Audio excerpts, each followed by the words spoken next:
بسم اللہ الرحمن الرحیم۔ اللہ کے سوا کوئی پناہ گاہ نہیں۔ کہتے ہیں کہ ایک بادشاہ کو کوئی خطرناک بیماری لاحق ہو گئی جس کا ذکر نہ کیا جا سکتا تھا۔ یونانی حکامہ کا ایک گروہ اس بات پر متفق ہو گیا کہ اس بیماری کا کوئی علاج نہیں، یہاں تک کہ کسی ایسے آدمی کو تلاش کیا جائے جو بادشاہ کی طرح صفات رکھتا ہو۔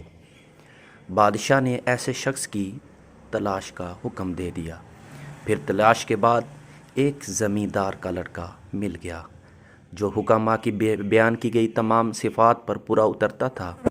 بادشاہ نے اس لڑکے کے والدین کو مال و دولت دے کر اس بات پر راضی کر لیا کہ وہ اپنے بیٹے کی قربانی دے دیں۔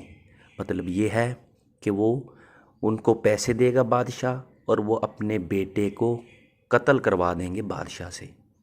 قاضی نے فتویٰ جاری کر دیا کہ بادشاہ کی جان بچانے کے لیے رعایا میں سے اگر کسی ایک کا خون بہایا جائے تو یہ جائز ہوگا۔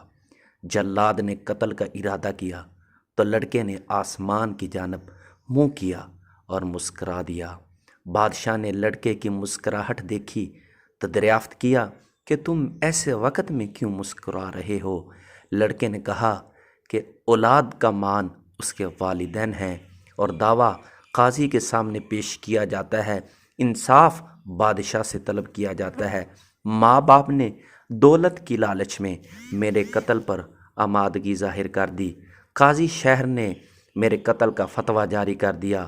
بادشاہ اپنی زندگی میرے قتل میں سمجھتا ہے۔ ایسے وقت میں اللہ کے سوا میرے لیے کوئی پناہ گاہ نہیں۔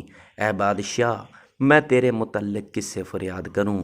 بس میں اللہ ہی سے انصاف کا طلبگار ہوں۔ بادشاہ نے جب لڑکے کی بات سنی تو رو پڑا اور کہنے لگا، میں مروں یا میں زندہ رہوں، میرے نزدیک اس بے گناہ کے قتل سے میرا مر جانا ہی بہتر ہے۔ بادشاہ نے آگے بڑھ کر اس لڑکے کا سر چوما، بغل گیر ہوا اور اسے بہت سا مال و زر عطا کیا۔ اللہ کی قدرت دیکھیے کہ وہ بادشاہ ایک ہی ہفتے میں تندرست ہو گیا۔ تو اس سے یہ معلوم ہوا، جیسے کہتے ہیں نا، ہاتھی والے نے دریائے نیل کے کنارے پر کہا کہ اگر تو اپنے پاؤں کے نیچے چونٹی کا حال جاننا چاہتا ہے، مطلب یہ ہے کہ اگر تیرے پاؤں کے نیچے جو چونٹی آتی ہے تو اس کا کیا حال ہوتا ہے، تو ایسے ہی سوچ جیسے تو ہاتھی کے پیر کے نیچے آ جائے۔